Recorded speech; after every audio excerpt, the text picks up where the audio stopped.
Welcome to Dark Logic TV, where we dive deep into the mind, uncover hidden patterns of human behavior, and expose the logic behind the irrational. Stay curious, and let's begin. Have you ever set a goal, only to abandon it just as things were going well? Or caught yourself procrastinating on something you actually care about?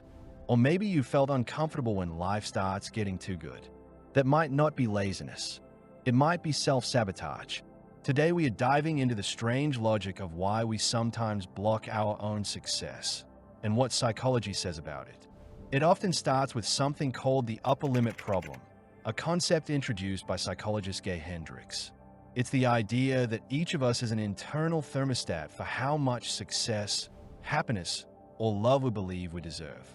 When we exceed that limit, we subconsciously create problems to bring ourselves back down to what feels familiar. You finally get that promotion, and suddenly you pick a fight at home. You're in a great relationship, but you find ways to test or sabotage it. You start feeling truly confident, and then you ghost the world for a week. These aren't random. They are defense mechanisms. Your brain is wired to keep you safe, not necessarily happy.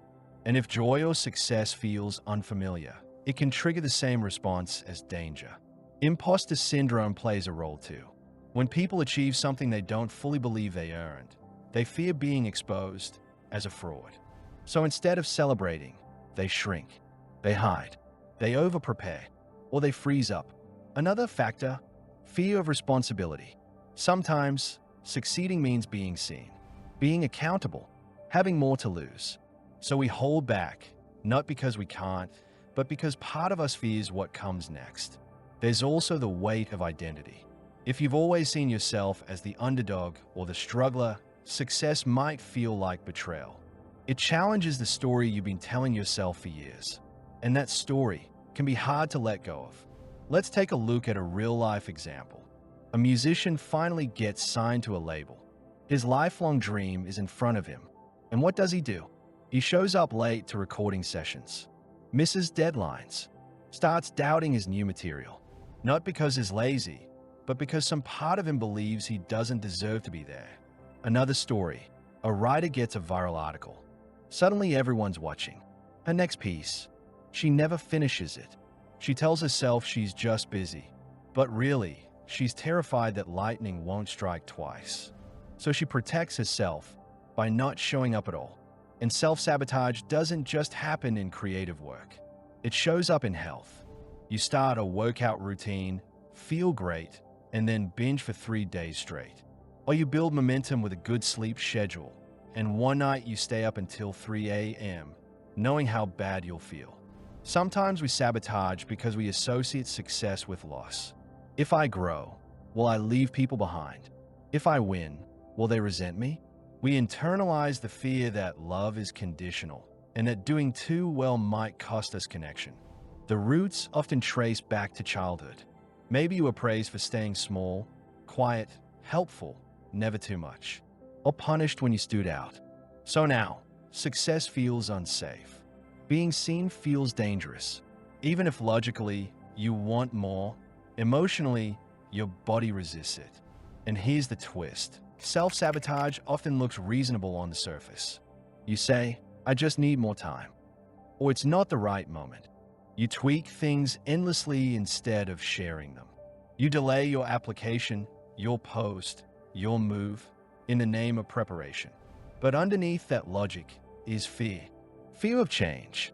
Fear of being seen. Fear of being judged. Fear of who you might become. So how do you break the cycle? First, awareness. Notice the patterns. Do you crash right after something good happens? Do you delay your own momentum? Keep a journal. Watch your own cycles. Second, question the voice that says, you're not ready. Where does it come from? Whose voice is it really? Is it protecting you or holding you back? Third, set tiny goals you can't argue with. Don't aim for massive breakthroughs every day. Aim for small wins that build trust with yourself. Finishing a draft. Sending the email. Speaking up once. Keep it simple. Keep it winnable. Fourth, stop waiting to feel confident. Confidence is a side effect of action, not the starting point. If you want to feel ready, start moving. Fifth, surround yourself with people who see your potential, not just your past. If everyone around you benefits from your smallness, it's time to find new rooms. Sixth, learn to sit with discomfort. Growth isn't comfortable. Visibility can feel vulnerable, but you can survive those feelings. You already have. And finally, rewrite your story. You don't have to be the struggler forever. You don't have to prove your worth by staying small. You can be someone who wins and holds it. Self-sabotage isn't proof that you're broken. It's proof that you're bumping into the edge of your comfort zone. And the good news is, you can stretch it. It's not about fixing yourself. It's about understanding yourself, listening to your fear instead of fighting it, and moving forward anyway. Because the part of you that self-sabotages, it once had a purpose. It tried to protect you. But now, it might be time to thank it and let it go. If your mind's a little more awake than it was a few minutes ago, we've done our job. Subscribe to Dark Logic TV for more deep dives into psychology, mind tricks, and the logic we never notice. Until next time, stay sharp and think deeper.